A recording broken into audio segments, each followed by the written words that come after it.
kalpa.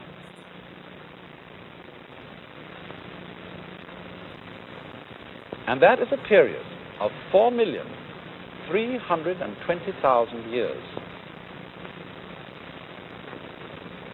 And the kalpas are called the days of Brahma. One day for Brahma's life is a kalpa. And so there are the periods which you can call his days or nights, whichever you wish, where he goes into dream and he dreams the world. And then for the following kalpa, he wakes up and realizes who he is again, and then he dreams again, going on and on and on through years of kalpas, of 360 days and nights of Brahma, centuries of kalpas, endlessly, endlessly, endlessly. For the Hindu doesn't think of time in quite the same way that we do. Obviously, we think of time as linear, day after day after day after day, going along in a line. Or sometimes we like to think of time as this sort of line, going up and up and up and up and up and up and getting better and better and better. But that's not the fundamental idea of time for almost any people in the world outside of Western civilization. In nearly every other part of the world, time is thought of as a circle.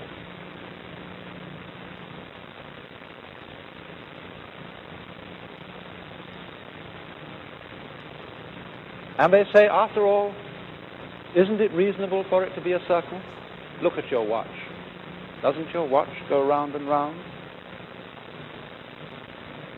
But the Hindus not only think of time as cycling, going round and round and round forever, just as the earth cycles round and around the sun. They also think of it in another quite fundamentally different way from our conception of time.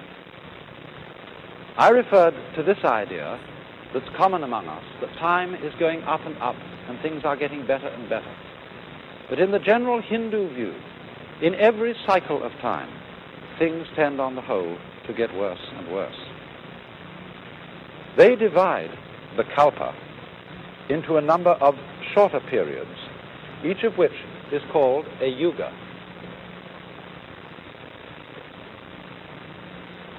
But the yugas are so arranged that there are 4 of them in what is called a mahayuga or great yuga.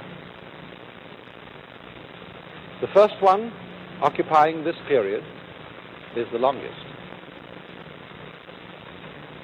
The second one occupies a shorter period, from here to here.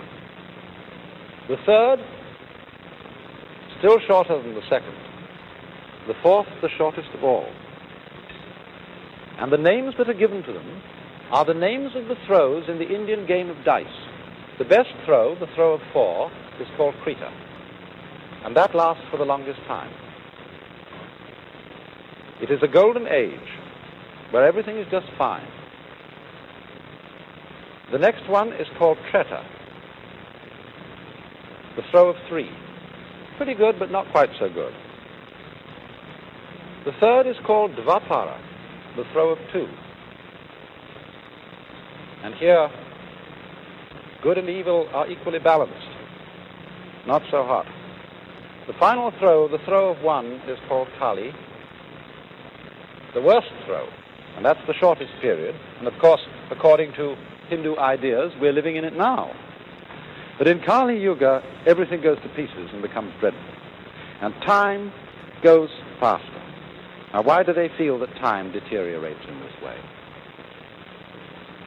It is because as one lives in time and becomes more and more conscious of time, we tend more and more to pursue the future, as I said a little while ago. And as we pursue the future, present time becomes more and more unsatisfactory, and we feel that we have to chase our happiness at greater and greater speeds. I was talking the other day to a college president who said, you know, I'm so busy now that I'm going to have to get a helicopter. I said, whatever you do, don't do it, because if you get it, more will be expected of you. You'll be expected to go to more places faster. And you see, in this whole problem of speed, of getting advantages in life because we can move about rapidly, we forget that speed is only of real advantage to you if you're the only person who has it. Then you can get ahead of other people.